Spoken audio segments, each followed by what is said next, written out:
कहानी की शुरुआत एक लड़की से होती है जिसका नाम नीचू होता है। वह हमारी फीमेल लीड है। जैसे ही कहानी शुरू होती है, एक नौकरानी नीचू से कहती है, बाहर बहुत ठंड है, तुम जल्दी से अंदर आ जाओ ताकि तुम्हें आराम मिल सके।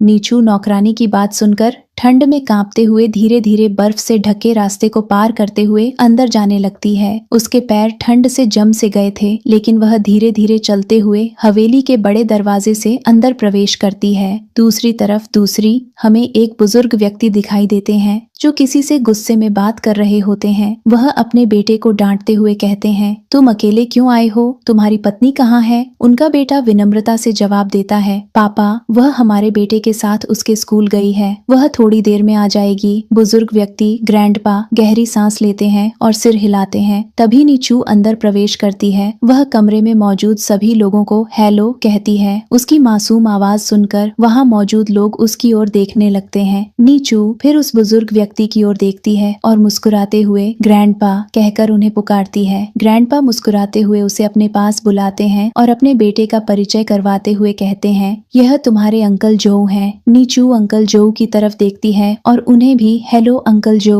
कहती है। तभी हमें पता चलता है कि ग्रैंडपा ने नीचू को गोद लिया है और अब उसे हमेशा यहीं रहना था। इसके कुछ समय बाद जो की पत्नी और उनकी बेटी वहाँ आती है। जो की छोटी बेटी ग्रैंडपा से मिलने दौड़ती है और उनकी गोद में चढ़ जाती है। मिसेस जो नीचू को ध्यान से देखती हैं और मुस्कुराते हुए कहती हैं, ओह, यही वह प्यारी लड़की है जो साउथ कोरिया से आई है। ये तो बहुत ही क्यूट है। लेकिन तभी मिस्टर जो का बेटा, जो नीचू को पहली बार देख रहा था, अपनी माँ की ओर मुड़कर कहता है, माँ, आपने कहा था कि यह लड़की हमारे साथ रहेगी। क्या इसका खुद का कोई घर नहीं है जो यह हमारे घर आना चाहती है? नीचू उसकी इस बात से थोड़ा आहत हो जाती है, लेकिन चुपचाप खड़ी रहती है। लड़का आगे कहता है, मैं नहीं चाहता कि यह हमारे साथ रहे, इससे मेरे मम्मी पापा के बीच प्यार कम हो जाएगा। ग्रैंडपा उस लड़के की बात सुनकर थोड़ा गंभीर हो जाते हैं और उससे पूछते हैं, तुम्हें ये बातें किसने सिखाई? लड़का सिर झुकाकर कहता है, किसी ने नहीं, मैं बस नहीं चाहता कि यह हमारे साथ रहे। नीचू चुपचाप यह सब देख और सुन रही थी। वह जानती थी कि हर कोई उसे खुले दिल से स्वीकार नहीं करेगा, लेकिन फिर भी उसने खुद को संभाले रखा।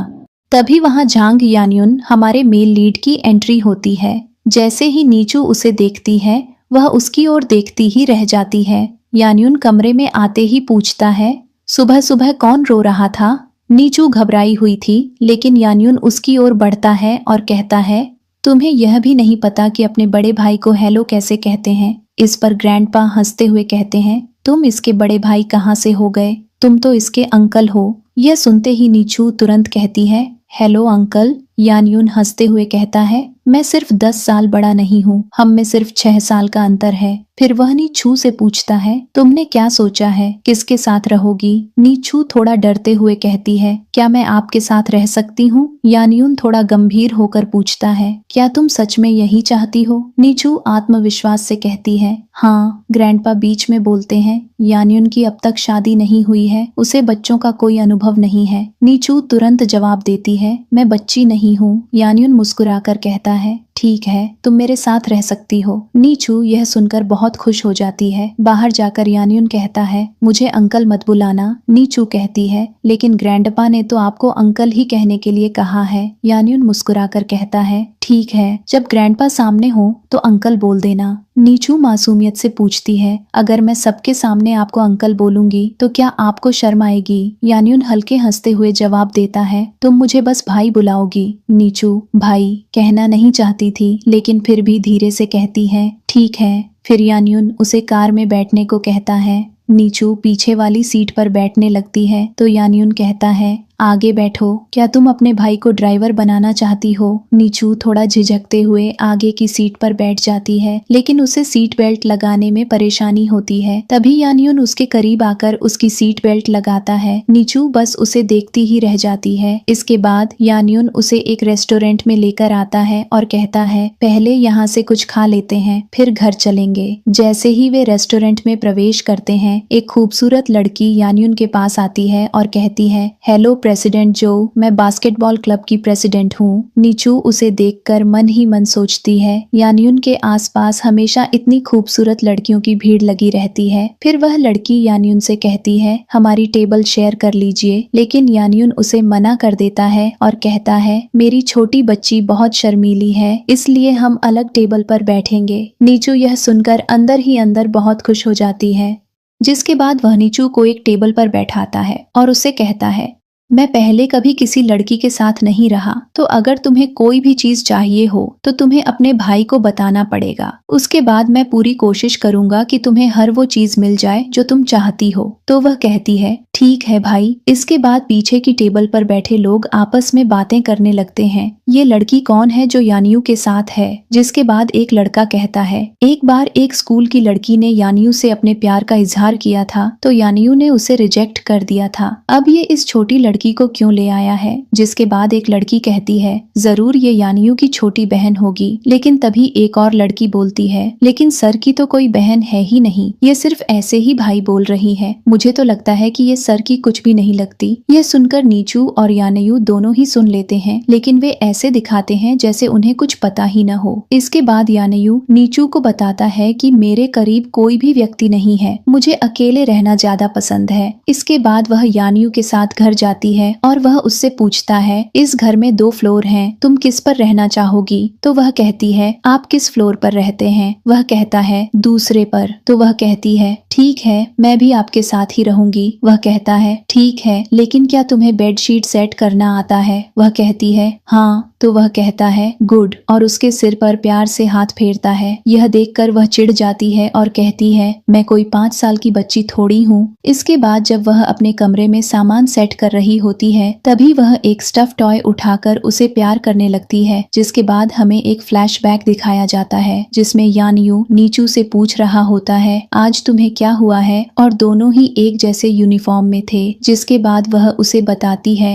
मुझे एक लड़के ने डांटा है और मेरी माँ के बारे में भी बुरा कहा था। जिसके बाद वह कहता है, उस छोटे बदमाश की इतनी हिम्मत। इसके बाद वह रोने लग जाती है, तो वह कहता है, तुम उसकी वजह से रो रही हो, अगर ऐसे करोगी तो फिर मुझे उसे मारने के लिए जाना पड़ेगा। लेकिन वह चुप नहीं होती, तो वह कहता है, ठीक है, तुम इंतजार करो, जब रात गहरी होगी और चांद पूरा होगा और हवा बहुत तेज चलेगी, तब मैं उस हवा में तीर लेकर जाऊंगा और उसे मार दूंगा। इसके बाद वह उससे कहता है, अच्छा, अब उदास मत हो, आओ मैं तुम्हें डॉल दिलाता हूँ। जिसके बाद वह एक स्टफ टॉय उठाकर कहता है, ये देखो, यह तुमसे बहुत मिलती जुलती है। तो वह कहती है, मैं इससे कहाँ मिलती हूँ? इसकी आंखें देखो कितनी छोटी हैं और मेरी देखो कितनी बड़ी बड़ी हैं। वह कहता है, पागल, मेरा मतलब था कि यह तुम्हारी तरह क्यूट है। तो वह कहती है, अच्छा, फिर ले लेते हैं। जिसके बाद जब वह पेमेंट कर रहा होता है, तभी वह भाग जाती है और वह उसके पीछे भागता है।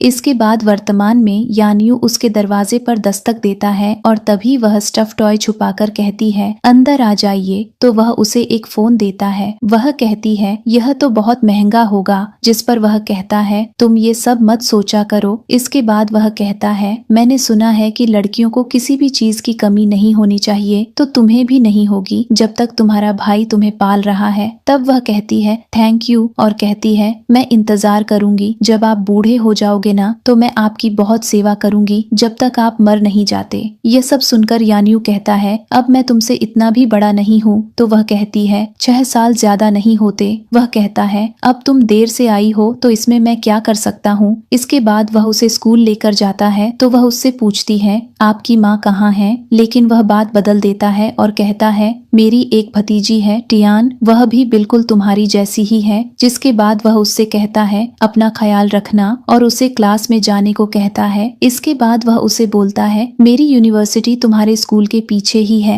अगर तुमने अच्छे से नहीं पढ़ा तो मैं किसी भी वक्त आकर चेक कर सकता हूँ। यह सुनकर वह बहुत खुश हो जाती है और तभी उसके टीचर आ जाते हैं और यानियू उसे टीचर के साथ जाने को कहता है। जिसके बाद वह उसे बाय बोलकर वहाँ से चली जाती है। इधर वह अपने टीचर के साथ क्लासरूम में जा ही रही थी कि तभी एक लड़का उस पर बास्केटबॉल मारने वाला था। जिसके बाद टीचर उस लड़के को डांटते हैं। तो वह बहुत ही एटीट्यूड में नीचू से सॉरी बोलता है और नीचू उसे देखकर मन में कहती है, क्या है ये, क्या ये अपने आप को हैंडसम समझ रहा है, कितना अजीब लग रहा है ये। जिसके बाद नीचू कहती है कोई बात नहीं और वहां से चली जाती है। जिसके बाद सर उसे क्लास में इंट्रोड्यूस करवाते हैं और तियान के साथ बैठने को कहते हैं। जिसके बाद सर उन्हें पढ़ाने लग जाते हैं और तभी तियान नीचू से पूछती है, तुमने यान्यू अंकल को क्यों चुना, वह बहुत अजीब हैं। तो नीचू कहती है, नहीं मुझे तो नहीं लगे अजीब। तो तियान कहती है, सबको लगता है कि वह हमारी उम्र के हैं तो वह हमें समझेंगे, लेकिन वह कभी भी हमें नहीं समझते, बल्कि बड़े बनने के चक्कर में बहुत अनोइंग हो जाते हैं। और कहती है, मैंने कभी यह एक्सपेक्ट नहीं किया था कि तुम उन्हें चुनोगी। जिसके बाद तियान नीचू से कहती है, अगर मैं वहाँ होती तो तुम्हें अपने साथ ही घर पर ले जाती। जिसके बाद वहाँ एक लड़का आता है जो नीचू को किताबें देता है और कहता है, ये किताबें हैं, पेंडिंग वर्क कर लेना। तभी तियान उसे बताती है, यह हमारी क्लास का मॉनिटर श्यूरन है और ये टॉपर भी है और वह पर्सन भी जिसे मैं लाइक करती हूँ। तो वह कहता है, तियान तुम ऐसे क्लास में फ्लर्ट नहीं कर सकती, और चला जाता है। जिसके बाद तियान नीचू से पूछती है, तुम भी तो किसी को लाइक करती होगी ना। पहले तो नीचू बताने लगती है, लेकिन फिर चुप हो जाती है और मन में सोचती है, मैं इसे कैसे बताऊं कि जिसे मैं पसंद करती हूँ वह यान्यू ही है। जिसके बाद तियान और नीचू दोनों साथ ग्राउंड में जा रही होती हैं। तभी तियान के फोन पर यान्यू की कॉल आती है। तो तियान नीचू से कहती है, तुम कॉल उठाओ, और उससे पूछती है, तुम्हारा फोन कहाँ है। तो वह बोलती है, वह तो शायद मैं क्लासरूम में छोड़कर आ गई। तो तियान कहती है, यान्यू जरूर तुमसे ही बात करने के लिए फोन कर रहे होंगे। जिसके बाद वह कॉल उठाती है तो यान्यू उसे कहते हैं, तुम फोन क्यों नहीं उठा रही थी, तुम्हें कोई अंदाजा भी है कि मैं कितना परेशान हो गया था, मुझे लगा पहले ही दिन तुम कहीं खो गई हो। तो वह उनसे सॉरी बोलती है और कहती है, मैंने मोबाइल बैग में डाला और दोबारा निकाला ही नहीं। जिसके बाद वह उसे कहते हैं, अपना ख्याल रखना, मैं छुट्टी के समय तुम्हें पिक करने आऊंगा। जिसके बाद चेन फिर से नीचू का रास्ता रोक लेता है और उससे कहता है, तुम्हारा नाम क्या है। तभी तियान उसके सामने आ जाती है और कहती है, क्या कर रहे हो तुम, क्या मसला है तुम्हारे साथ। जिसके बाद वह तियान को साइड करता है और नीचू से कहता है, आई लाइक यू। नीचू कहती है, क्या।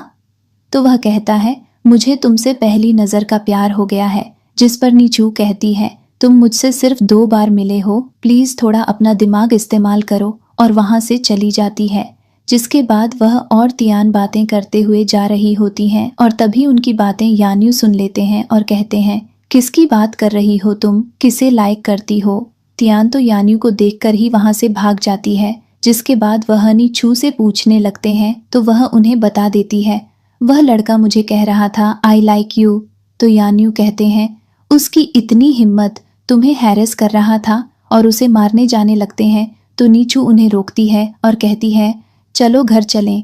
तो यान्यू कहते हैं, अगर अगली बार वह कुछ करे तो मुझे बताना। वह कहती है, ठीक है। जिसके बाद लंच करते हुए भी यान्यू उसे कहते हैं, तुम अभी इस प्यार और डेटिंग के चक्कर में मत पड़ना, अभी सिर्फ दिल लगाकर पढ़ाई करो। जिसके बाद वह उससे पूछते हैं, मैं अपने दोस्तों के साथ आज पार्टी में जा रहा हूँ, क्या तुम मेरे साथ जाओगी। तो वह मन में सोचती है, वो फ्रेंड्स मेल होंगे या फीमेल। जिसके बाद वह उनसे कहती है, मैं आपके साथ जाऊंगी।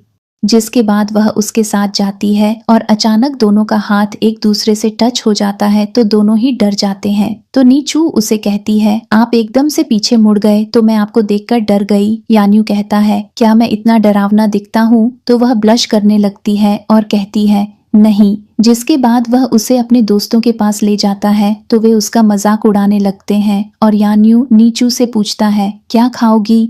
तो वह कहती है, कुछ नहीं, मुझे भूख नहीं है। तो वह कहता है, ठीक है, और उसे प्यार करता है। तभी उसका एक दोस्त आता है और कहता है, वाह भाई, तुम्हारा तो यहाँ रोमांस चल रहा है। तो यान्यू उसे कहता है, जबान संभाल कर बात करो, ये मेरी बहन है। तो उसका दोस्त कहता है, लेकिन मैंने तो सुना है कि यह लड़की साउथ से आई है। जिसके बाद वह नीचू के सामने हाथ करके हंसते हुए कहता है, तो फिर तो मैं भी तुम्हारा भाई ही हुआ। तो यान्यू उसका हाथ पीछे कर देता है। जिसके बाद नीचू उसे कहती है, हेलो ब्रदर। तो यान्यू उसे कहता है, इसे भाई नहीं अंकल बोलो। तो वह कहता है क्या हो गया है, तुम भाई और मैं अंकल कैसे? यान्यू कहता है मेरी मर्जी, और दोनों बातों में लड़ने लगते हैं। तभी बाकी दोस्त उन दोनों को चुप करवाते हैं। जिसके बाद नीचू यान्यू से कहती है मुझे श्रिम्प्स खाने हैं, तो वह उसे श्रिम्प्स छीलकर खिलाने लगता है, जो देखकर वह थोड़ी इमोशनल हो जाती है और कहती है आप बिल्कुल मेरी माँ की तरह श्रिम्प्स छील रहे हैं। और उसके दोस्त तो उसे देखकर ही हैरान थे, क्योंकि वह नीचू की बिल्कुल एक बच्चे की तरह केयर कर रहा था और उसे अपने हाथ से खिला रहा था। जिसके बाद उसके दोस्त उसका मजाक उड़ाने लगते हैं और कहते हैं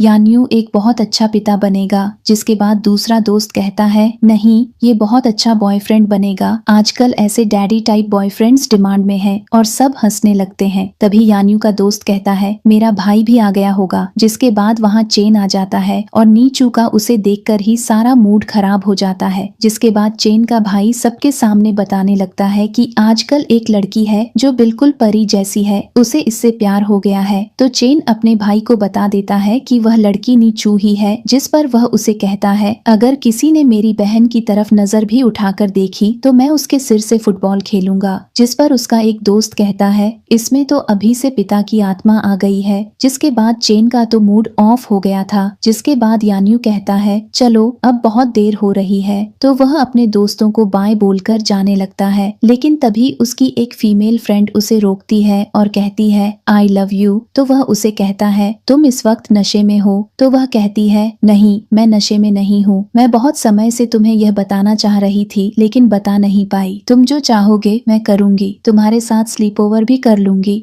तो वह तुरंत नीचू के कान बंद करता है और कहता है मैं तुमसे प्यार नहीं करता, इसलिए यह सब करने की जरूरत नहीं है तुम्हें। और नीचू को लेकर वहां से चला जाता है। जिसके बाद वह यान्यू से कहती है आपने उस लड़की को ऐसे डायरेक्ट क्यों मना कर दिया? तो वह कहता है फिर कैसे करता मना? तो वह कहती है मैंने किसी किताब में पढ़ा था कि लड़कों के मुकाबले लड़कियां ज्यादा जल्दी हर्ट होती हैं। तो वह उसे कहता है तुम ज्यादा बातें मत बनाओ, अब चलो घर चलते हैं। जिसके बाद वे लोग घर आ जाते हैं। तो यान्यू नीचू से पूछता है क्या तुम्हारे और चेनसुई के बीच कुछ है? तो वह कहती है नहीं, वही मेरे पीछे पड़ा हुआ था और मैंने तो साफ मना कर दिया था। इसके बाद मैंने उससे कोई भी बात नहीं की। तो वह कहता है अच्छा गुड, और उसे बताता है कि मुझे आज तक किसी से प्यार नहीं हुआ। जिसके बाद वह उससे कहता है अब जाकर सो जाओ, और उसे प्यार से गुड नाइट कहता है। तो वह सोने चली जाती है। जिसके बाद वह अपने रूम में जाकर उस डॉल को देखकर खुश हो रही थी। तभी उसे टियान की कॉल आती है और वह उससे कहती है हम दोनों ही मैथ के एग्जाम में फेल हो गए हैं, यह बात अपने पेरेंट्स को कैसे बताएंगे। जिसके बाद वह भी सोचती है कि यह बात यान्यू को कैसे बताऊं। इधर नीचू अपना एग्जाम पेपर छुपाकर यान्यू के पास आती है। तो वह अपने दोस्तों के साथ गेम खेल रहा था। तो वह कहती है आप गेम खेल लो, मैं बाद में आऊंगी। लेकिन वह उसे रोकता है और कहता है क्या हुआ है, मुझे बताओ। तो वह उसे बताती है कि वह एग्जाम में फेल हो गई है और उसे मैथ कभी भी समझ नहीं आती। लेकिन अब टियान ने क्लास के मॉनिटर से बात की है, हम दोनों उसके पास ट्यूशंस लेने जाया करेंगे। तो वह कहता है क्या वह लड़का है? वह कहती है हाँ, लेकिन मैं अकेली थोड़ी जा रही हूँ, टियान भी होगी मेरे साथ। जिसके बाद वह उससे कहता है आज से तुम्हें मैं पढ़ाऊंगा। जिसके बाद वह कहती है ठीक है, तो फिर क्या हम टियान को भी यहाँ बुला सकते हैं? जिस पर वह मना कर देता है और वह वहाँ से चली जाती है। जिसके बाद यान्यू के दोस्त उससे पूछते हैं यह लड़की कौन थी जिसकी आवाज आ रही थी? तो वह कहता है मेरी बहन है। तो वे उससे पूछते हैं हमें तो याद नहीं कि तेरी कोई बहन भी है। तो यान्यू कहता है हाँ, मेरा उससे कोई ब्लड रिलेशनशिप नहीं है, वह बस मेरे साथ रहती है, सिर्फ यही। वे लोग उसे चिढ़ाने लगते हैं और कहते हैं हमें तो लगता है कि तुमने अपने लिए फ्यूचर वाइफ ढूंढ ली है। जिस पर वह उन्हें कहता है अपनी बकवास बंद कर लो तुम लोग। इधर नीचू अपने रूम में जाकर टियान को कॉल करती है और उसे बताती है कि यान्यू उसे मैथ पढ़ाने वाला है। टियान कहती है सच में, आज तक उन्होंने मेरी पढ़ाई पर तो कभी ध्यान नहीं दिया, मुझे तो समझ नहीं आता कि असली भतीजी कौन है उनकी। तो नीचू कहती है मैं उनके साथ रहती हूँ, शायद इसीलिए ही उन्हें मेरी पढ़ाई की ज्यादा फिक्र है। लेकिन तुम्हें तो खुश होना चाहिए क्योंकि अब तुम क्लास मॉनिटर के साथ अकेले में टाइम स्पेंड कर पाओगी। तो वह कहती है हाँ, यह तो है, इस मामले में तो मुझे उनका थैंक यू कहना चाहिए। और दोनों हंसने लगती हैं। नेक्स्ट सीन में यान्यू नीचू को पढ़ा रहा था। तभी वह उससे पूछता है है कौन सा क्वेश्चन समझाऊं? तो नीचू कहती है अगर आपसे भी सॉल्व नहीं हुआ तो वह कहता है तुम्हें अपने भाई की काबिलियत पर शक है? वह कहती है नहीं, जिसके बाद नीचू उससे कहती है मुझे नहीं लगता कि मैं कभी भी मैथ अच्छे से समझ पाऊंगी। तो वह उसे प्यार से कहते हुए कहता है मैं तुम्हें पढ़ाता रहूंगा जब तक तुम्हें मैथ अच्छी न लगने लगे। जिसके बाद हमें क्लास का सीन दिखाया जाता है जिसमें टिया नीचू से कहती है वाओ, तुम्हारे मैथ स्कोर्स तो बहुत अच्छे आए हैं। तो वह कहती है हाँ, मुझे ट्यूटर ही इतना अच्छा मिला है इसलिए। जिसके बाद एक लड़की उससे कहती है प्लीज मुझे भी अपने ट्यूटर से इंट्रोड्यूस करवा दो, मैं फीस डबल भी दे सकती हूँ। तो नीचू उससे कहती है मुझे मेरे भाई पढ़ाते हैं, मैं उनसे बात करके तुम्हें बताऊंगी। जिसके बाद यान्यू उसे लेने आता है तो वह कार में बैठती है और पूछती है यह केक किसके लिए है? तो वह कहता है क्योंकि तुम्हारा एग्जाम अच्छा गया है उसकी खुशी में, लेकिन ये केक घर जाकर खाना क्योंकि तुम अपने कपड़े खराब कर लोगी। तो वह कहती है लेकिन मुझे तो बहुत भूख लगी हुई है। जिस पर वह स्माइल करते हुए कहता है ओके तो फिर खा लो। और जैसे ही वह केक खोलने लगती है तभी वह यान्यू से कहती है मेरी एक क्लासमेट आपसे पढ़ना चाहती है, वह डबल फीस देने को भी तैयार है। तो वह उसे कहता है मैं सिर्फ तुम्हें पढ़ाता हूँ और किसी को भी नहीं, और मुझे पैसों की भी कोई जरूरत नहीं। तो वह स्माइल करने लग जाती है और कहती है आप तो मुझे भगवान जैसे लगते हैं। यह सुनकर वह कहता है मुझे लगता है कि तुम्हारे दिल में मेरी बहुत इज्जत है। वह कहती है हाँ। तो वह कहता है चलो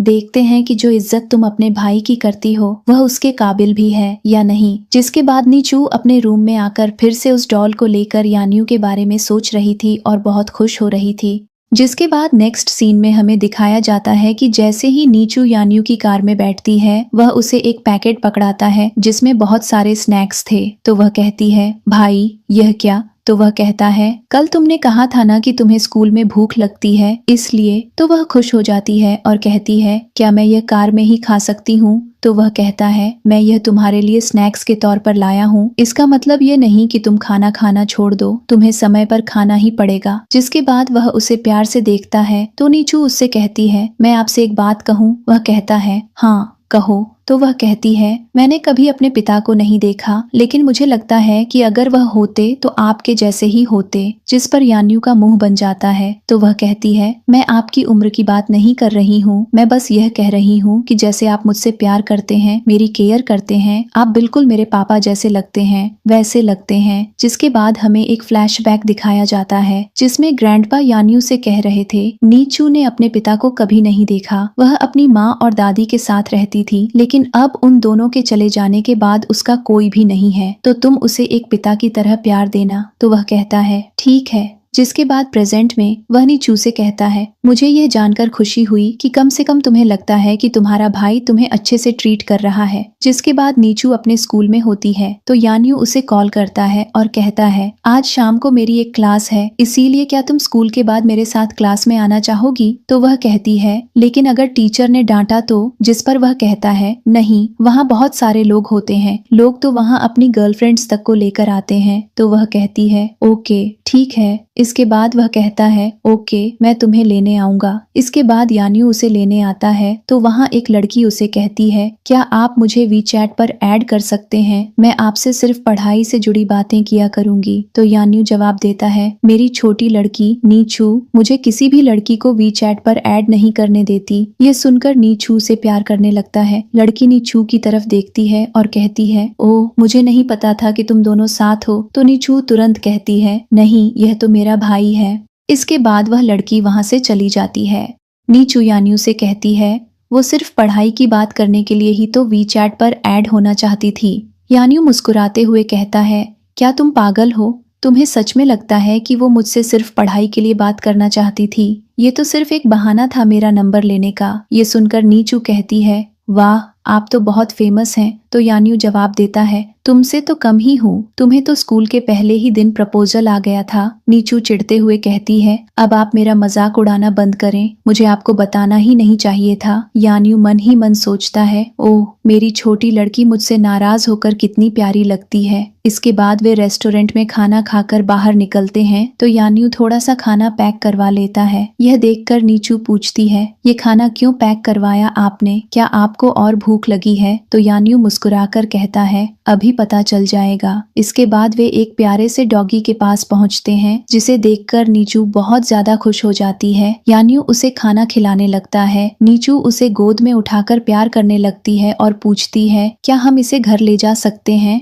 यान्यू कहता है, हाँ ले तो जा सकते हैं, लेकिन तुम्हें पता है कि यहाँ यूनिवर्सिटी में इतने सारे डॉग्स क्यों हैं? नीचू उत्सुकता से पूछती है, क्यों?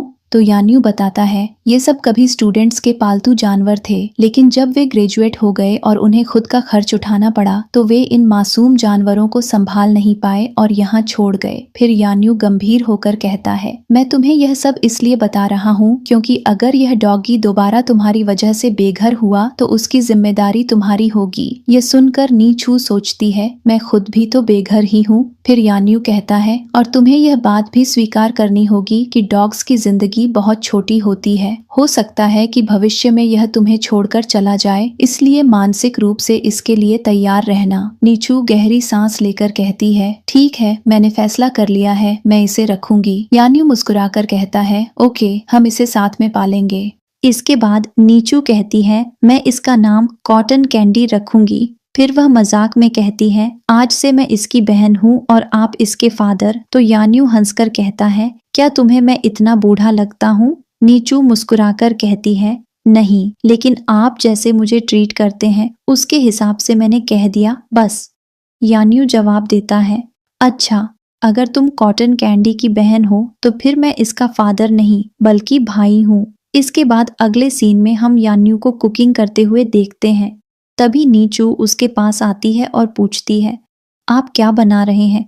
तो यान्यू मुस्कुराकर कहता है, आज तुम्हारा बर्थडे है, शायद तुम भूल गई हो, इसलिए मैं तुम्हारे लिए नूडल्स बना रहा हूँ क्योंकि मुझे पता चला कि तुम्हें नूडल्स बहुत पसंद है और तुम्हारी ग्रैंडमाँ हर साल तुम्हारे बर्थडे पर तुम्हारे लिए नूडल्स बनाती थी। नीचू खुशी से कहती है, थैंक यू। तो यान्यू हल्के से हंसते हुए कहता है, थैंक यू किस बात का, और अभी नूडल्स खाने के बाद मैं तुम्हें अम्यूजमेंट पार्क भी ले जाऊंगा। ये सुनकर नीचू और भी ज्यादा खुश हो जाती है। इसके बाद नीचू अपना बर्थडे प्रेजेंट खोलने ही वाली होती है कि तभी उसे त्यान की कॉल आती है। त्यान उसे कहती है, वीचैट पर यान्यू अंकल ने तुम्हारी एक तस्वीर शेयर की है और उस पर तुम्हारे सारे फ्रेंड्स तुम्हें चिढ़ा रहे हैं। ये सुनकर नीचू जल्दी से चेक करती है और बहुत खुश हो जाती है। तब त्यान उससे पूछती है, तुम्हें क्या लगता है यान्यू को तुम्हारे लिए कोई और फीलिंग्स है? नीचू तुरंत जवाब देती है, नहीं, वो बस बहुत अच्छे हैं, इसलिए मुझे अपनी रियल सिस्टर की तरह ट्रीट कर रहे हैं। तो त्यान मजाक में कहती है, हम ऐसा भी हो सकता है। इसके बाद नीचू अपनी डायरी लिखने लगती है, आज मैं बहुत ज़्यादा खुश हूँ, आज का दिन बेस्ट था। मैं प्रार्थना करती हूँ कि ये दिन हर साल ऐसे ही आए। इसके बाद वह युयान के साथ उसकी कंपनी में जाती है। वहाँ वह और त्यान मैसेजेस पर बातें कर रही होती हैं, जिन्हें पढ़कर नीचू हंस रही थी और यान्यू उसे घूर रहा था। लेकिन जैसे ही नीचू फोन से नजरें उठाकर यान्यू की तरफ देखती है तो वह एम्बैरेस्ड हो जाती है। इसके बाद नीचू किन हुआई का पोस्टर लगा हुआ देखती है और यान्यू से पूछती है, क्या ये भी आपकी कंपनी में काम करता है? यान्यू जवाब देता है, हाँ। तो नीचू बहुत ज्यादा एक्साइटेड हो जाती है और खुशी से कहती है, या अब मैं इनसे मिल सकूंगी। ये सुनकर यान्यू थोड़ा अजीब अंदाज में उससे पूछता है, क्या तुम इसे पसंद करती हो? नीचू हंसते हुए कहती है, हाँ, बहुत ज्यादा। मैंने अभी कुछ दिन पहले ही इसका ड्रामा देखा था, उसमें ये कितना हैंडसम लग रहा था और स्कूल यूनिफॉर्म में तो इस पर बहुत ज्यादा सूट कर रहा था। वो तो मेरा क्रश बन गया है। वह इतनी एक्साइटेड होकर बोल रही थी कि उसने यान्यू की तरफ देखा भी नहीं, लेकिन जैसे ही उसकी नजर यान्यू के चेहरे पर पड़ती है तो देखती है कि वह गुस्से से उसे घूर रहा था। यह देखकर नीचू हंसने लगती है और जल्दी से टॉपिक चेंज करते हुए पूछती है, हम कौन से फ्लोर पर जा रहे हैं? तो यान्यू ठंडे लहजे में कहता है, 5th। इसके बाद यान्यू उसे घूरते हुए पूछता है, क्या कहा था तुमने? वो हैंडसम है? तो मुझे एक बात बताओ, मैं ज्यादा हैंडसम हूँ या वो? नीचू सोचती है, अब तो मैं फंस गई। इसके बाद नीचू मुस्कुराते हुए कहती है, ऑफ कोर्स मेरा भाई, आप तो उससे 100 गुना ज्यादा हैंडसम हो। ये सुनकर यान्यू खुश हो जाता है और कहता है, हाँ, अब चलो। इसके बाद जब नीचू किन हुआई को देखती है तो वह यान्यू का हाथ पकड़कर जिद करने लगती है, प्लीज मुझे इनका ऑटोग्राफ ले दो ना। यान्यू फिर किन हुआई के पास जाता है और कहता है, यह मेरी बहन है, इसे तुम्हारा ऑटोग्राफ चाहिए। तो किन हुआई हंसते हुए कहता है, हाँ मुझे पता है, यह वही छोटी लड़की है ना जिसे तुम पाल रहे हो। यान्यू सिर हिलाते हुए कहता है, हाँ इसे तुम्हारा ऑटोग्राफ चाहिए। इसके बाद अगले सीन में नीचू किन हुआई के ऑटोग्राफ को देखकर सोच रही होती है, यान्यू भी काफी हैंडसम है, अगर ये भी कोई ड्रामा करें तो वह जरूर हिट होगा और ये भी बहुत ज्यादा फेमस हो जाएंगे। फिर वह पढ़ते पढ़ते वहीं सो जाती है। थोड़ी देर बाद यान्यू वहां आता है और उसे सोया हुआ देखता है। फिर वह उसे उठाकर सोफे पर सुला देता है और उसके सिर पर प्यार से हाथ फेरकर वहां से चला जाता है। अगली सुबह जब नीचू की आंख खुलती है तो उसके फोन पर कॉल आ रही होती है। वह कॉल उठाती है और त्यान से कहती है, ये बहुत गलत बात है, मैं एक स्वीट ड्रीम देख रही थी और तुम्हारी कॉल की वजह से वह टूट गया। तो त्यान मजाक में पूछती है, ओहो ऐसा कौन सा स्वीट ड्रीम था? नीचू हंसते हुए बताने लगती है, मैंने सपने में देखा कि मेरी शादी मेरे क्रश से हो गई है।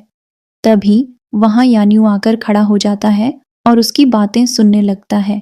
नीचू त्यान से आगे कहती है, और उसके बाद हमने सपने में हग भी किया था। इसके बाद वह त्यान को बाएं कहकर कॉल बंद कर देती है और जैसे ही मुड़ती है यान्यू को अपने सामने खड़ा देख लेती है। वह चौंक कर पूछती है, आप यहाँ कब आए? यान्यू हल्की मुस्कान के साथ कहता है, बस तभी जब तुम अपना सपना बता रही थी। तो नीचू जल्दी से कहती है, वो तो सिर्फ एक सपना था। यान्यू बिना किसी एक्सप्रेशन के कहता है, मेरा सारा फोकस क्रश पर अटक गया, मुझे तो पता भी नहीं था कि तुम्हारा कोई क्रश भी है। तो नीचू हड़बड़ाकर जवाब देती है, नहीं अब नहीं है, अब तो मुझे वो बिल्कुल भी पसंद नहीं। लेकिन दिल में सोचती है, अब इन्हें कैसे बताऊं कि मेरा क्रश ये खुद ही है। यान्यू मजाक में कहता है, जरूर तुमने उसके बारे में दिन में सोचा होगा, तभी वो रात में तुम्हारे सपने में आ गया।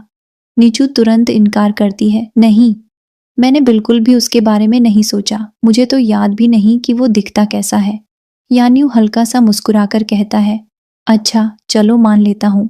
फिर वह उसके लिए कॉफी उठाकर देने ही लगता है, लेकिन फिर उसे याद आता है कि वह गुस्सा है, इसलिए वापस ले लेता है। तब नीचू उससे पूछती है, मैं तो स्टडी टेबल पर सोई हुई थी, यहाँ कैसे आई? तो यान्यू कहता है, मैं उठाकर लाया। ये सुनकर नीचू ब्लश करने लगती है और दिल में सोचती है, ओ माय गॉड, मैं तो रिएक्ट भी नहीं कर सकती इनके सामने। तभी यान्यू उसके गाल खींचते हुए हंसकर कहता है, बिल्ली तुम्हारे मुंह से सोते हुए कितना पानी निकलता है, मेरे सारे कपड़े गीले हो गए। हाँ हाँ हाँ। ये सुनकर नीचू मन ही मन सोचती है, ओह मैंने क्या किया, मेरा सारा इंप्रेशन खराब हो गया। फिर जल्दी से कहती है, सॉरी सॉरी, मैंने जानबूझकर नहीं किया। यान्यू हंसने लगता है और कहता है, मैं सिर्फ मजाक कर रहा था, रिलैक्स, तुम बस नींद में कुछ बोल रही थी। तब नीचू मन ही मन सोचती है, कहीं मैंने अपने ड्रीम के बारे में तो नहीं बोल दिया था। फिर वह डरते डरते पूछती है, मैं क्या बोल रही थी? यान्यू थोड़ी देर तक चुप रहता है और फिर धीरे से कहता है, तुमने कहा। यान्यू।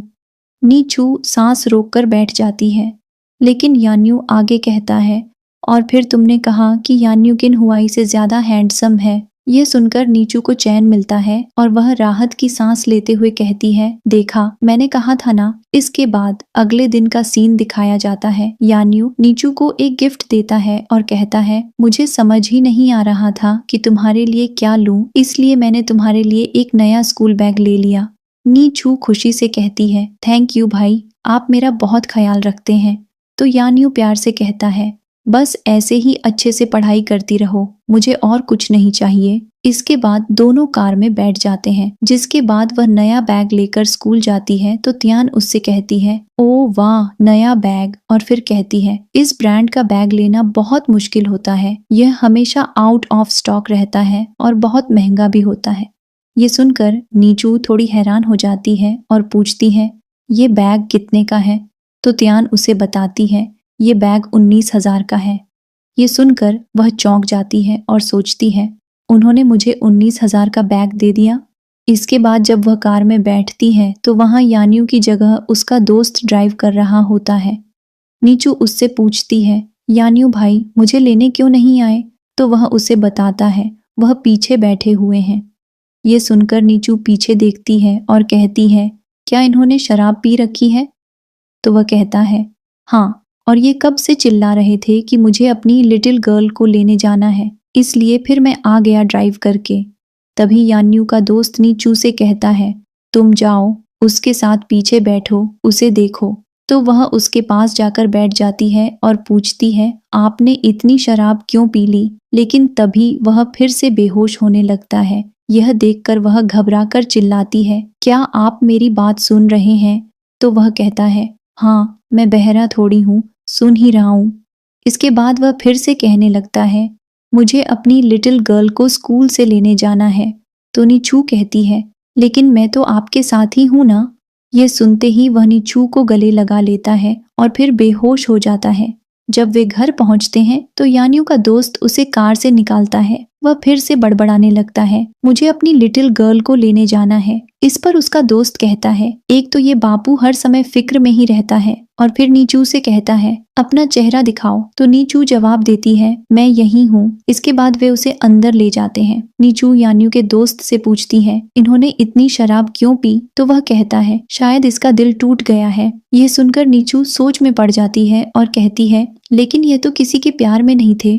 इस पर वह जवाब देता है, अब मुझे जाना होगा, तुम इसका ख्याल रखना। और फिर जाते जाते कहता है, ओ मैं भूल गया था, इसका दिल नहीं टूटा, बस आज इसका मूड थोड़ा खराब था, इसलिए इसने शराब पी ली। और फिर चला जाता है। इसके बाद नीचू यान्यू को पानी पिलाती है और उससे पूछती है, क्या आप मेरे बड़े होने तक मेरा इंतजार करेंगे? यान्यू कहता है, हाँ। ये सुनकर नीचू बहुत खुश हो जाती है और फिर कहती है, सॉरी। इसके बाद उनकी मेड यान्यू के लिए हैंगओवर सूप बनाकर लाती है, लेकिन यान्यू उसे पीने से मना कर देता है। तब नीचू कहती है, मैं पिलाती हूँ। यह सुनकर यान्यू कहता है, ओके, तुम पिलाओ। इसके बाद नीचू मुस्कुराते हुए उसे सूप पिलाने लगती है। रात का सीन दिखाया जाता है। नीचू सोने की बहुत कोशिश कर रही होती है, लेकिन सो नहीं पाती। फिर वह उठकर बैठ जाती है और खुद से कहती है, ड्रंक होने के बाद भी उन्हें मैं याद थी। और फिर सोचती है, ओ गॉड, अब मुझे कौन यह सिचुएशन एक्सप्लेन करेगा? सुबह जब नीचू उठती है तो उसका सामना यान्यू से होता है। तभी यान्यू उसे रोकता है और कहता है, तुम इतनी नर्वस क्यों हो? क्या कल कुछ हुआ था? नीचू जल्दी से जवाब देती है, नहीं, कुछ भी नहीं हुआ, बस आपने बहुत ज्यादा ड्रिंक कर ली थी। लेकिन अंदर ही अंदर वह सोच रही होती है, पता नहीं इन्हें रात की मेरी बातें याद हैं या नहीं। फिर वह गौर करती है कि यान्यू को ज्यादातर बातें याद थीं। वह हिम्मत करके यान्यू से पूछती है, क्या आपको कल की सारी बातें याद हैं? यान्यू कहता है, हाँ, थोड़ी थोड़ी। ये सुनकर नीचू सोचने लगती है, पता नहीं इन्हें मेरी बातें याद भी हैं या नहीं। इसके बाद यान्यू नीचू को स्कूल छोड़ने जाता है। रास्ते में वह उससे कहता है, आज तुमने मुझे भाई क्यों नहीं बुलाया? नीचू जवाब देती है, क्योंकि अब से मैं आपको नाम से बुलाऊंगी। यान्यू मुस्कुराकर कहता है, अच्छा ठीक है, तुम मुझे जो भी चाहो बुला सकती हो। इसके बाद नीचू स्कूल चली जाती है। उधर तियान नीचू को बताती है, चेन सुई ने अपना सब्जेक्ट चेंज कर लिया है और अब वह हमारी क्लास में आ गया है। मुझे लगता है कि उसने यह तुम्हारे लिए किया है। फिर चेन सुई क्लास में आकर बैठ जाता है। इसके बाद नीचू देखती है कि उसकी डेस्क पर बहुत सारी खाने पीने की चीजें रखी हुई हैं। वह थोड़ा सोच में पड़ जाती है। फिर चेन सुई आता है और उन चीजों को अच्छे से सेट करने लगता है। नीचू कहती है, अच्छा तो ये तुम हो जो कब से मेरी डेस्क पर कुछ न कुछ खाने पीने का सामान रख रहे हो? चेन सुई मुस्कुराकर कहता है, हाँ, तुम्हें अच्छा लगा? नीचू कहती है, मुझे लगता है कि तुम अपने भाई की बर्थडे पार्टी भूल गए हो, जब यान्यू भाई ने तुम्हें वार्निंग दी थी कि वह तुम्हारी गर्दन तोड़कर उससे फुटबॉल खेलेंगे। चेन सुई थोड़ा सीरियस होकर कहता है, मैं तुम्हारे उस भाई से नहीं डरता। नीचू कहती है, मैं तुम्हें पसंद नहीं करती। यह सुनकर चेन सुई बहुत उदास हो जाता है और कहता है, अब मैं कोई नया आइडिया ट्राई करूंगा। उधर त्यान और नीचू साथ में कहीं जा रही होती हैं। तभी दो गुंडे उनका रास्ता रोक लेते हैं। वे बोलने लगते हैं, ये दो हसीनाएं कहाँ जा रही हैं? नीचू और त्यान घबरा जाती हैं और कहती हैं, हमारी फैमिली बहुत अमीर है, तुम्हें जितने पैसे चाहिए हम दे देंगे, बस हमें जाने दो। लेकिन वे गुंडे हंसकर कहते हैं, हमें पैसे नहीं चाहिए, हमें तुम दोनों चाहिए। इतना कहकर एक गुंडा नीचू को पकड़ लेता है। वे किसी के आने का इंतजार करने लगती हैं, लेकिन कोई नहीं आ रहा होता। तभी गुंडे आपस में बातें करने लगते हैं, ये दोनों लड़कियां बहुत हॉट हैं, अगर हम सच में इनका फायदा उठा लें तो।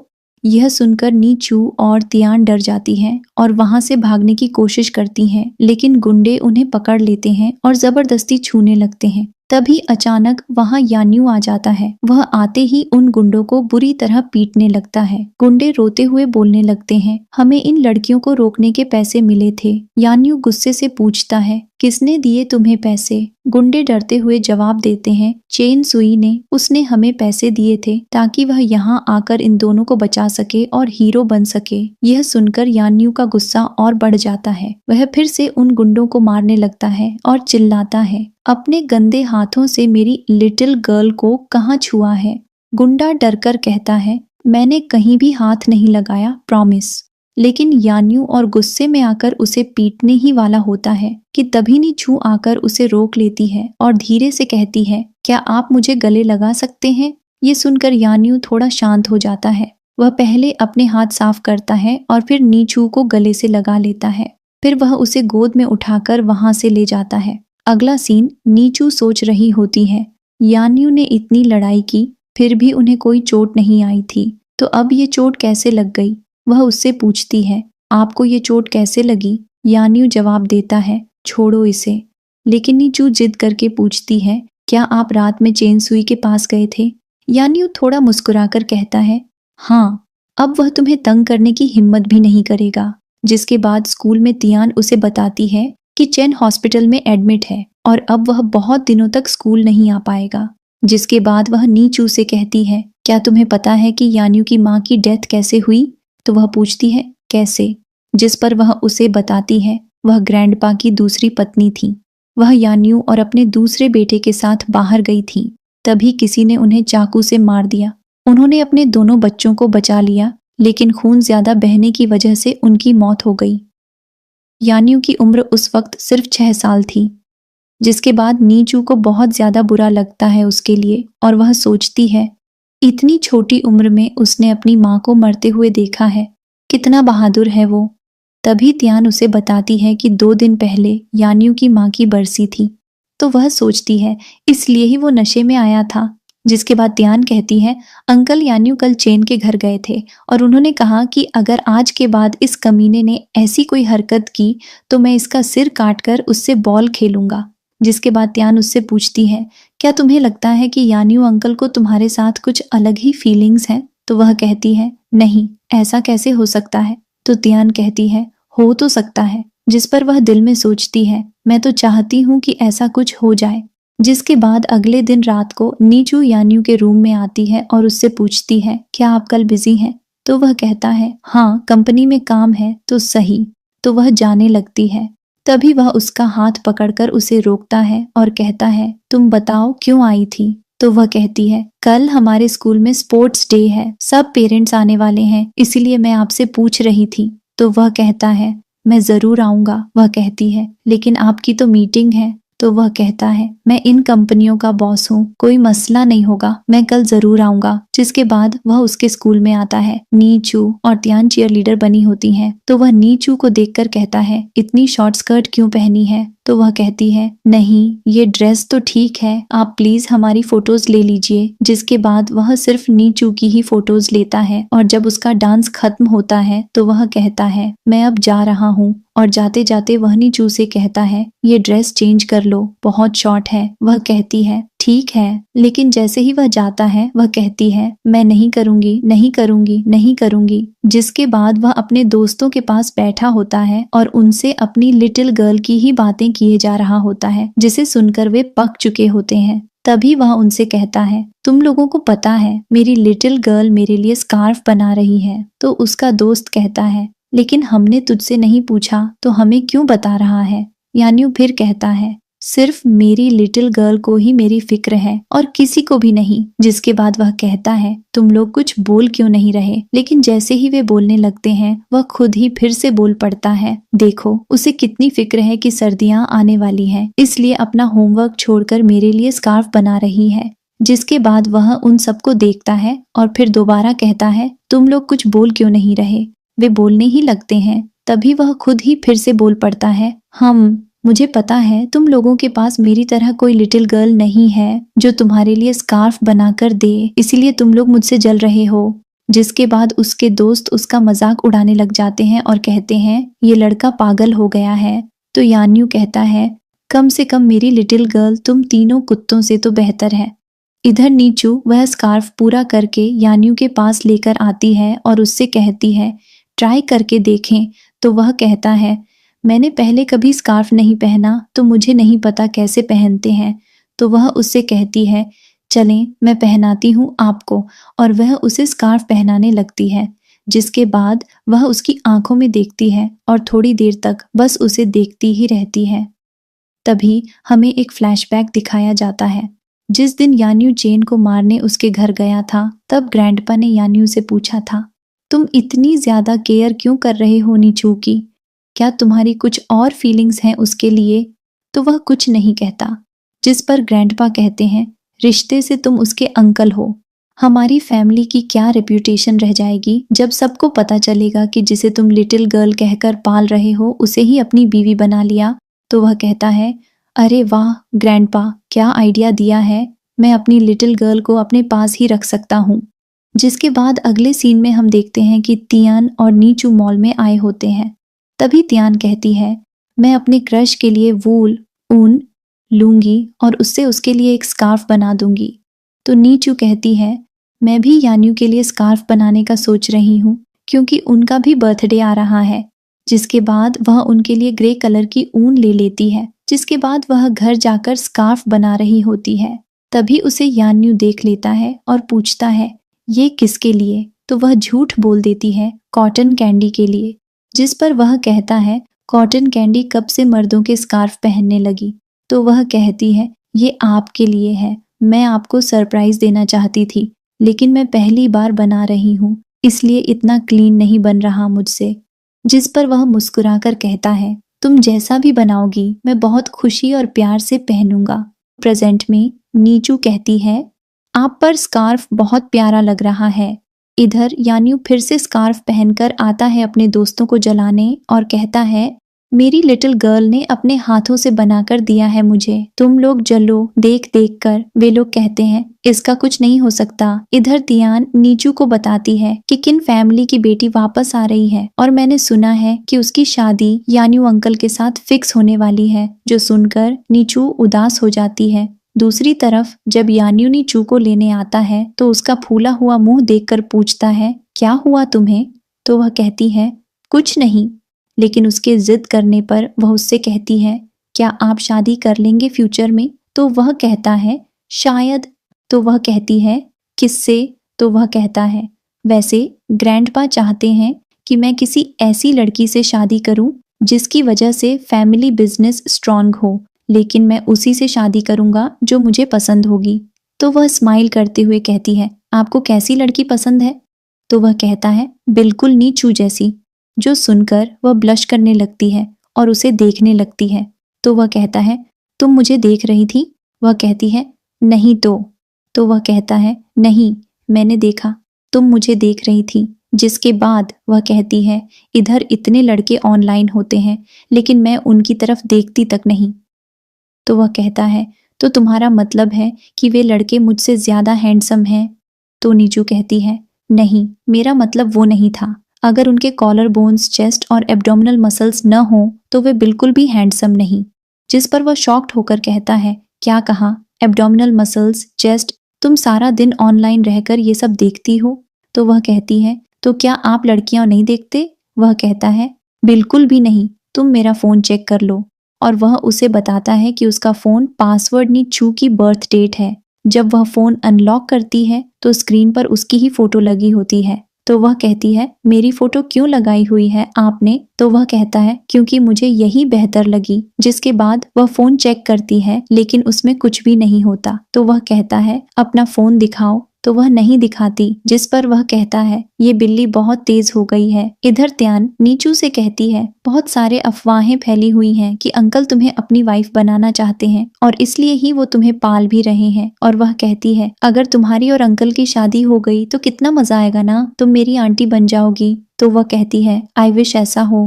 अगले सीन में नीचू और यान्यू ग्रैंडपा से मिलने जाते हैं, जिसके बाद यान्यू नीचू के लिए ऑरेंज छील कर देता है और कहता है ये खाओ, और पिस्ता भी छील कर देता है। ये देखकर तियान का छोटा भाई भागकर आता है और पिस्ता मांगता है, तो वह कहता है ये तुम्हारी आंटी नीचू के लिए है। जो सुनकर वह रोने लग जाता है और कहता है छोटा तो मैं हूँ, मुझे छील कर देने चाहिए आपको पिस्ते। जिसके बाद ग्रैंडपा कहते हैं अच्छा ये सब खत्म करो, और यान्यू सबको रेड एनवेलप देता है, जिससे सारे बच्चे खुश हो जाते हैं। इधर तियान और नीचू एक साथ सो रहे होते हैं। तभी तियान नीचू को उठाती है और कहती है नीचे किन, वही कैफे वाली लड़की यान्यू अंकल से मिलने आई है। तो वे दोनों भागते हैं वहां जाने के लिए। इधर यान्यू किन को ऐसे इग्नोर करता है जैसे वह वहां हो ही नहीं, और नीचू के लिए पिस्ते छीलता रहता है। और जब वे पिस्ते छिल जाते हैं तो अपनी ट्रे उठाकर उससे कहता है ओके बहुत हो गया, अब तुम जाओ, और जाकर नीचू को वे पिस्ते देता है खाने के लिए। जिसके बाद यान्यू की बर्थडे के लिए नीचू केक बनाती है और कहती है कि आपका वेट करते करते यह मेल्ट हो गया है। जिसके बाद यान्यू कहता है जैसा भी बना होगा अच्छा ही होगा, मैं खा लूंगा। और फिर वह उसे कहता है यह मेरी तरफ से तुम्हारे लिए रिटर्न गिफ्ट है, और उसे एक घर गिफ्ट करता है। ये देखकर नीचू रोने लग जाती है और कहती है क्या आप मुझे खुद से दूर करना चाहते हैं? यान्यू कहता है नहीं, लेकिन तुम्हारे पास तुम्हारा एक घर होना चाहिए ना। इसके बाद वह उसे गले लगा लेती है और कहती है क्या मैं आपसे शादी नहीं कर सकती? यान्यू हैरानी से कहता है ये क्या बोल रही हो? तो नीचू हंसकर कहती है मैं मजाक कर रही हूँ। फिर वह उसे गले लगाकर उसी तरह सो जाती है। यान्यू उसे उठाकर ऊपर ले जाता है और उसके कमरे में सुला देता है। नीचू को उन सारी यादों की झलकियां आने लगती हैं जो उन्होंने साथ में बिताई थी। अगले दिन तियान और नीचू दोनों बार में जाकर ड्रिंक करती हैं और नीचू वहां बेहोश हो जाती है। जिसके बाद यान्यू उसे लेने आता है और घर लाकर बेड पर सुला देता है। तभी नीचू उसे अपने पास खींचने लगती है। यान्यू उसे पीछे करके लिटा देता है, लेकिन फिर भी नीचू उसके गाल पर एक किस कर देती है और फिर से बेहोश हो जाती है। यह देखकर यान्यू सरप्राइज, खुश और शॉक्ड तीनों ही होता है।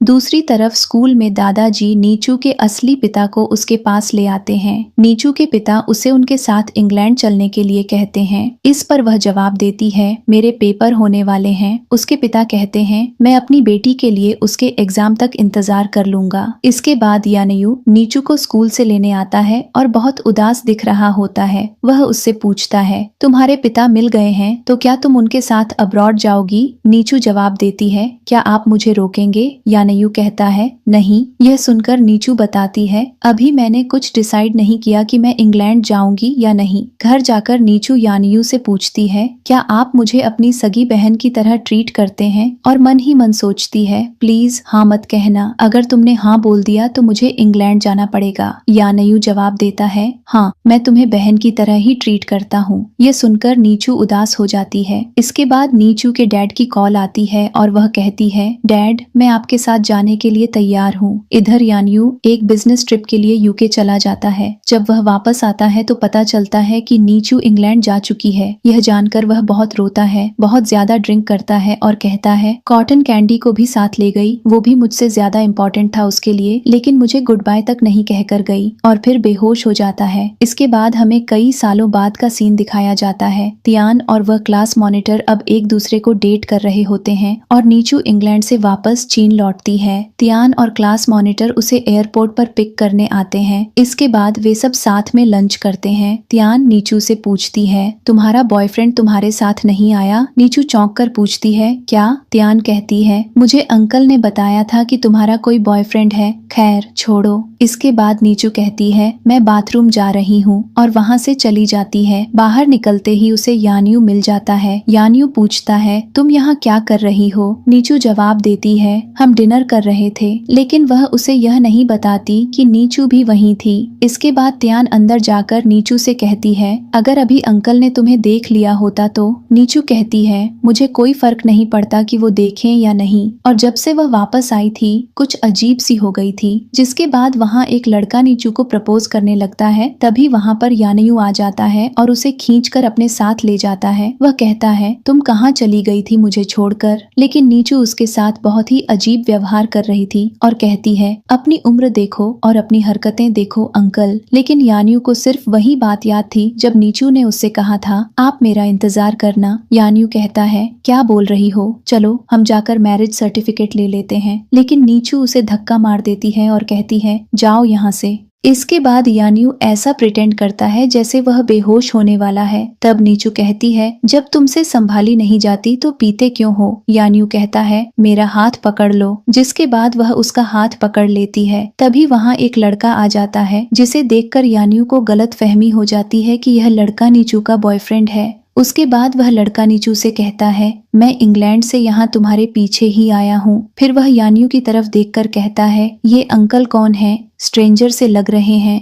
यान्यू गुस्से में कहता है, मैं स्ट्रेंजर नहीं हूँ, तुम हो। और फिर नीचू के कंधे पर हाथ रखता है, लेकिन नीचू उसे फिर से धक्का दे देती है और उस लड़के को ज्यादा इम्पोर्टेंस देने लगती है, जो देखकर मुझे तो बहुत ही ज्यादा गुस्सा आ रहा था। इसके बाद वह लड़का नीचू से कहता है, क्या मैं तुम्हारे घर में रह सकता हूँ। तब यान्यू कहता है, नहीं, तुम लोग मेरे घर चलो, वहाँ बहुत सारे कमरे हैं, तुम कहीं भी आराम से सो जाना। और जबरदस्ती नीचू को अपने साथ ले जाता है। इसके बाद नीचू उसे कहती है, थैंक यू अंकल। यान्यू गुस्से में कहता है, तुम मुझे अंकल क्यों कह रही हो। नीचू जवाब देती है, तो फिर क्या बोलूं। यान्यू कहता है, मेरा नाम लो। जिस पर नीचू जवाब देती है, मैं आपको भाई बोलूंगी, ओके। इसके बाद नीचू अपने ग्रुप में एक पोस्ट करती है। एक लड़की को अपने भाई पर क्रश था जो उसका असली भाई नहीं था, लेकिन उस लड़के ने तब कहा कि वह उसे अपनी असली बहन की तरह ट्रीट करता है। और जब वही लड़की कुछ साल बाद वापस आई तो अब वही लड़का उससे कह रहा है कि वह उससे प्यार करता है। इसका क्या मतलब हुआ, क्या कोई मुझे बता सकता है। उसके बाद सबने कमेंट में यही जवाब दिया था कि यंग और छोटी लड़कियां सभी को पसंद होती हैं। उस लड़के ने जरूर झूठ बोला होगा। तभी उसे यान्यू की कॉल आती है और वह उससे कहता है, नीचे आओ, मैं तुम्हारा इंतजार कर रहा हूँ। इसके बाद जब वह नीचे जाती है तो यान्यू उसे ब्रेकफास्ट देता है और कहता है,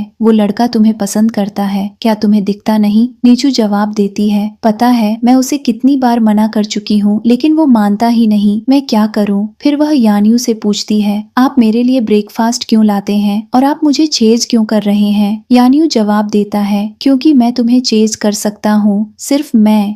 तब नीचू कहती है, मुझे पता है आपको यंग लड़कियां पसंद हैं। तो यान्यू जवाब देता है, यंग लड़कियां नहीं, मुझे सिर्फ तुम पसंद हो। इसके बाद वह नीचू से पूछता है, आज मेरे साथ मूवी देखने चलोगी। नीचू जवाब देती है, लेकिन मेरा आज एक इंटरव्यू है। तो यान्यू कहता है, ओके, मुझे एड्रेस भेजो, मैं तुम्हें वहां लेकर जाऊंगा। जब नीचू उसे एड्रेस दिखाती है तो यान्यू कहता है, ओह, ये तो बहुत फेमस मैगजीन है। नीचू पूछती है, आप इसे जानते हैं। यान्यू जवाब देता है, हाँ। इधर नीचू को जॉब मिल जाती है और वह बहुत खुश भी होती है। तभी त्यान उससे कहती है, अब तुमने अंकल के बारे में क्या सोचा है। नीचू कहती है, कुछ खास नहीं, मुझे समझ नहीं आ रहा कि वह अचानक से मुझे कैसे पसंद करने लगे। त्यान उसे समझाती है, तुम्हारे जाने के बाद जब तुम यहाँ नहीं थी तभी मुझे भी एहसास हुआ कि मुझे तुमसे कितना प्यार है। ऐसे ही अंकल के साथ भी हुआ होगा और वह तो तुम्हारे लिए इंग्लैंड भी गए थे, जहाँ उन्हें गलत फहमी हो गई कि तुम्हारा बॉयफ्रेंड है। नीचू यह सुनकर सरप्राइज हो जाती है। अगला सीन, नीचू अपने ऑफिस में बैठी होती है। तभी सारी लड़कियां कहने लगती हैं, बॉस आ रहे हैं, और नीचू को बताने लगती हैं कि बॉस बहुत हैंडसम है। तभी वहाँ यान्यू आता है और नीचू की टेबल पर कॉफी रखकर उसे अपने ऑफिस में आने के लिए कहता है। जब नीचू उसके ऑफिस में जाती है तो वह कहती है, क्या जरूरत थी इस तरह बात करने की, अब सब क्या सोचेंगे। यान्यू मुस्कुराकर कहता है, सोचने दो, जो भी सोच रहे हैं उन्हें सोचने दो। मैं चाहता हूँ कि लोगों को गलत फहमी हो जाए कि हम एक कपल हैं। इसके बाद जब नीचू बाहर जाती है तो सारी लड़कियां उसे छेड़ने लगती हैं। वह कहती है, हम बस अच्छे दोस्त हैं। रात का सीन, नीचू रात को सोते हुए सोच रही होती है कि उसके सारे ऑफिस के लोग अब उसके बारे में क्या सोचेंगे। तभी यान्यू के दोस्त की कॉल आती है। वह कहता है, यान्यू बहुत ज्यादा नशे में है, तुम उसे लेने आ जाओ। नीचू जवाब देती है, आप उन्हें घर छोड़ दें। लेकिन वह कहता है, वह सिर्फ तुम्हारा नाम ही लिए जा रहा है, तुम्हें आना ही पड़ेगा। इसके बाद नीचू वहां जाती है और यान्यू को घर ले आती है। तभी यान्यू उसका हाथ पकड़कर उसे रोक लेता है और कहता है, प्लीज मुझे छोड़कर मत जाओ। तुम कॉटन कैंडी को भी अपने साथ ले गई थी, सिर्फ मुझे छोड़ गई। और फिर वह उसे किस करने लगता है, जिसके बाद वह बेहोश हो जाता है। अगले दिन का सीन, नीचू अपने ऑफिस में काम कर रही होती है। तभी यान्यू उसे मैसेज करता है, कल रात एक छोटी लड़की ने मेरा एडवांटेज लिया है। नीचू सोचती है, किस तो खुद उसने की थी, अब मुझे क्यों बोल रहा है। तभी यान्यू उसे कॉल करता है और कहता है, पीछे देखो। जब नीचू पीछे देखती है तो यान्यू उसके ठीक पीछे खड़ा होता है। नीचू हैरान होकर पूछती है, आप यहाँ कैसे। यान्यू जवाब देता है, मैं अपने लिए जस्टिस लेने आया हूँ। नीचू पूछती है, जस्टिस किस बात का। तभी नीचू के फोन पर फिर से उसी लड़के की कॉल आती है। यान्यू कहता है, मत उठाओ, लेकिन नीचू कहती है, उठाने दे मुझे। जब वह कॉल उठाती है तो वह लड़का कहता है, तुम रात को मुझसे मिलने आओ, साथ में मूवी देखेंगे। नीचू जवाब देती है, मेरे पास टाइम नहीं है। तभी यान्यू जानबूझकर खांसता है। लड़का फोन पर कहता है, ये वही ओल्ड अंकल है ना जो तुम्हारे पीछे पड़े हैं। जिस पर नीचू गुस्से में कहती है, उन्हें अंकल मत कहो, वह मेरे बॉयफ्रेंड हैं, और फोन काट देती है। यान्यू शॉक में कहता है, क्या कहा तुमने। नीचू जवाब देती है, जो आपने सुना वही कहा। यान्यू एक्साइटमेंट में कहता है, तुमने बॉयफ्रेंड कहा। फिर वह कहता है, मुझे पिंच करो, मुझे यकीन ही नहीं आ रहा। नीचू उसे पिंच करती है और फिर उसके गाल पर किस करती है। इसके बाद यान्यू भी उसके होठों पर किस करता है। अगला सीन, नीचू की एक ऑफिस कलीग उसे छेड़ते हुए कहती है, तुम्हारे लिप्स बहुत रेड हो रहे हैं। नीचू जवाब देती है, अच्छा पता नहीं। फिर वह कन का पोस्टर देखती है। उसकी कलीग बताती है, अब वह बहुत बड़ी मॉडल बन चुकी है, लेकिन सर अब भी उसे कोई तवज्जो नहीं देते। तभी वहाँ यान्यू आ जाता है और नीचू को किस करने लगता है। नीचू उसे रोकने की कोशिश करती है, लेकिन फिर भी वह जबरदस्ती उसे किस करता है। अगला सीन, नीचू कार में तियान से मैसेज पर बात कर रही होती है। तभी यान्यू सीट बेल्ट लगाने के बहाने उसका फोन देखता है और कहता है, जब तुम इससे बात करती हो तो बिल्कुल खो जाती हो। नीचू हंसते हुए कहती है, ओ तो अब आपको तियान से भी जलन हो रही है। यान्यू उसे फिर से किस कर लेता है। जब वे दोनों घर पहुंचते हैं तो यान्यू दरवाजा बंद करते ही नीचू को किस करने लगता है। नीचू उसे रोकते हुए कहती है, तियान घर में ही होगी, लेकिन यान्यू फिर भी उसे किस करता रहता है। तभी तियान उन्हें देख लेती है। नीचू जबरदस्ती यान्यू को घर से बाहर निकाल देती है। इसके बाद नीचू तियान से कहती है, मैं तुम्हें बताने ही वाली थी, लेकिन सॉरी मैं तुम्हें बताने ही वाली थी। तियान मुस्कुराकर कहती है, मैं बहुत खुश हूँ, और उसे एक गिफ्ट में ड्रेस देती है। नीचू वो ड्रेस पहनकर यान्यू के सामने जाती है और कहती है, मैं कैसी लग रही हूँ। यान्यू उसे गोद में बैठा लेता है और कहता है, बहुत अच्छी। फिर वह उसे दिखाता है और कहता है, तुम्हें एब्डोमिनल मसल्स पसंद है ना, देखो मैंने तुम्हारे लिए बनाए हैं। नीचू कहती है, मुझे इस घर को खाली करने का नोटिस मिल गया है, अब मैं कहाँ जाऊंगी। यान्यू उसे कहता है, तुम मेरे साथ रहोगी, वैसे भी मुझे अकेले रहने में डर लगता है। नीचू मुस्कुराकर कहती है, ठीक है। तभी यान्यू उसे फिर से किस करने लगता है। अगला सीन, नीचू और यान्यू घर शिफ्ट कर रहे होते हैं। यान्यू कहता है, मैं तुम्हारे कपड़े फोल्ड कर दूं। तभी उसके हाथ में नीचू के अंडरगारमेंट्स आ जाते हैं। दोनों एक दूसरे से छीनने लगते हैं और बहुत हंसते हैं। इधर कन भी अपने सोशल मीडिया अकाउंट पर यान्यू के साथ झूठे रिलेशनशिप स्टेटस की पोस्ट डाल देती है। ये पोस्ट बहुत वायरल हो जाती है और लोग यान्यू को बुरा भला कहने लगते हैं। तभी नीचू यान्यू के पास जाती है। यान्यू उसे गोद में बैठाकर कहता है, तुम्हें मुझ पर भरोसा है। नीचू कहती है, बिल्कुल है। यह सुनकर यान्यू बहुत खुश हो जाता है। तभी ग्रैंडपा की कॉल आती है। वह गुस्से में कहते हैं, मुझे तुम्हारे और नीचू के बारे में पता चल गया, तुम्हें शर्म नहीं आती। वह तुमसे बहुत छोटी है, तुम ऐसा कैसे कर सकते हो, हमारी फैमिली की रेप्यूटेशन खराब हो जाएगी। यान्यू फोन नीचू को पकड़ा देता है। नीचू कहती है, ग्रैंडपा मैं अपनी मर्जी से यहाँ आई हूँ, हम दोनों एक दूसरे से बहुत प्यार करते हैं, प्लीज आप मान जाएं। तब ग्रैंडपा कहते हैं, घर आओ, बात करनी है। अगला सीन, नीचू और यान्यू ग्रैंडपा से मिलने जाते हैं। आखिरकार ग्रैंडपा मान जाते हैं। इसके बाद दोनों एक दूसरे को गले लगा लेते हैं। अगला सीन, नीचू ऑफिस में काम कर रही होती है। तभी यान्यू कुछ लोगों को भेजता है जो नीचू को तैयार करके एक इवेंट पर ले जाते हैं। वहाँ तियान, नीचू के डैड, कॉटन कैंडी, यान्यू के दोस्त सब होते हैं। सभी के सामने यान्यू नीचू को प्रपोज करता है और उसे रिंग पहनाता है। उसके दोस्त तो खुशी के मारे रो ही पड़ते हैं, क्योंकि उन्होंने इस दिन का बहुत इंतजार किया था। इसके बाद दोनों किस करते हैं। Happy ending. Keep liking and sharing.